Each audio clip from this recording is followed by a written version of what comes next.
രാഹുൽ മാങ്കൂട്ടത്തിൽ MLA-ക്കെതിരെ എടുത്ത കേസിൽ ക്രൈംബ്രാഞ്ച് കൂടുതൽ നടപടികളിലേക്ക്. ആരോപണം ഉന്നയിച്ചവരിൽ നിന്ന് മൊഴിയെടുക്കും. കേസിൽ പ്രത്യേക അന്വേഷണ സംഘത്തെ രൂപീകരിച്ചേക്കും. വാർത്തയുടെ വിശദാംശങ്ങളുമായി സൂര്യ ഗായത്രി ഉണ്ട്. സൂര്യ, രാഹുലിനെതിരെയുള്ള കുരുക്ക് കൂടുതൽ മുറുകുന്നു. MLA-ക്കെതിരെ എടുത്ത കേസിൽ ക്രൈംബ്രാഞ്ച് കൂടുതൽ നടപടികളിലേക്ക് കടക്കുകയാണ്. കേസിൽ പ്രത്യേക അന്വേഷണ സംഘത്തെ അടക്കം രൂപീകരിച്ചേക്കും തുടങ്ങിയ വിവരങ്ങളാണ് പുറത്തേക്ക് വരുന്നത്. വിശദാംശങ്ങൾ. രാഹുലിനെതിരായ കേസിൽ പ്രത്യേക അന്വേഷണ സംഘത്തെ രൂപീകരിക്കാനാണ് തീരുമാനിച്ചിരിക്കുന്നത്. കഴിഞ്ഞ ദിവസം ഡിവൈഎസ്പി ബിനുകുമാറിന് അന്വേഷണ ചുമതല നൽകിയിട്ടുണ്ടായിരുന്നു. അതുകൂടാതെ ഈ അന്വേഷണ സംഘത്തിൽ സൈബർ വിദഗ്ധരും ഉൾപ്പെടുമെന്നുള്ള വിവരമാണ് ലഭിക്കുന്നത്. അതായത് നിലവിൽ ഈ രാഹുൽ മാങ്കൂട്ടത്തിനെതിരെ ഉയർന്നു വന്ന ആരോപണങ്ങളിൽ മിക്കതും വാട്സപ്പ് ചാറ്റുകളും അതുപോലെ തന്നെ ഓഡിയോ സന്ദേശങ്ങളും ഒക്കെയാണ്.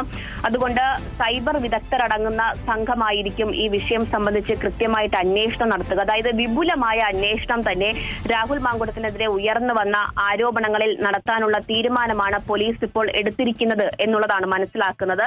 ആരൊക്കെയാകും ടീമിൽ ഉണ്ടാവുക എന്നത് സംബന്ധിച്ചുള്ള വിവരങ്ങൾ അത് 2 ദിവസത്തിനകം ഉണ്ടാകും എന്നുള്ളതാണ് അറിയാൻ കഴിയുന്നത്. ആദ്യഘട്ടത്തിൽ ഇപ്പോൾ 3 പേരുടെ മൊഴികൾ രേഖപ്പെടുത്താനാണ് തീരുമാനിച്ചിരിക്കുന്നത്. രാഹുലിനെതിരെ ആരോപണങ്ങൾ നടത്തിയ സ്ത്രീകൾ ആരും പ്രത്യക്ഷത്തിൽ ഒരു പരാതിയും പോലീസിന് നൽകിയിട്ടില്ല. സ്വമേധയാണ് ക്രൈംബ്രാഞ്ച് കേസെടുത്തിരിക്കുന്നത്.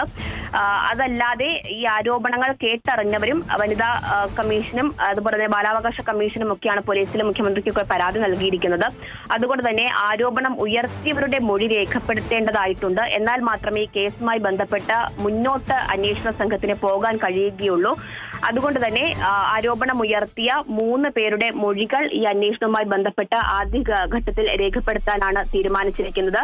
റിനി ജോർജ്, അതുപോലെ തന്നെ അവന്തിക, ഹണി എന്നീ 3 പേരുടെ മൊഴികളായിരിക്കും ആദ്യഘട്ടത്തിൽ അന്വേഷണ സംഘം രേഖപ്പെടുത്തുക.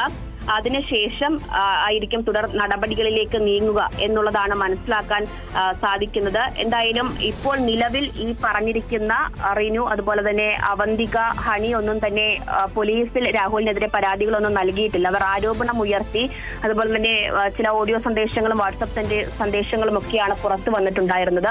ഇനി അന്വേഷണ സംഘം അവരെ ബന്ധപ്പെടുന്ന സമയത്ത് രാഹുലിനെതിരെ ഒരു പ്രത്യക്ഷത്തിൽ ഒരു പരാതി കൊടുത്തില്ല, രാഹുലിനെതിരെ ഒരു മൊഴി അവർ കൊടുത്തില്ല എങ്കിൽ അന്വേഷണവുമായിട്ട് ബന്ധപ്പെട്ട പോലീസിനത് വലിയ വെല്ലുവിളിയായിട്ട് മാറുമെന്ന കാര്യത്തിലും സംശയമില്ല. എന്തായാലും അവർ രാഹുലിനെതിരെ മൊഴി നൽകുമോ പരാതി നൽകുമോ എന്നുള്ളതാണ് ഈ അന്വേഷണത്തെ സംബന്ധിച്ചിടത്തോളം നിർണായകം. അത്തരത്തിൽ മൊഴികളും കാര്യങ്ങളും പരാതികളും ഒക്കെ ലഭിക്കുകയാണെങ്കിൽ രാഹുലിനെതിരെ കടുത്ത നടപടികളിലേക്ക് ആ പരാതിയുടെ അടിസ്ഥാനത്തിലുള്ള വകുപ്പുകൾ ചുമത്തിയുള്ള നടപടികൾ പോലീസ് സ്വീകരിക്കും.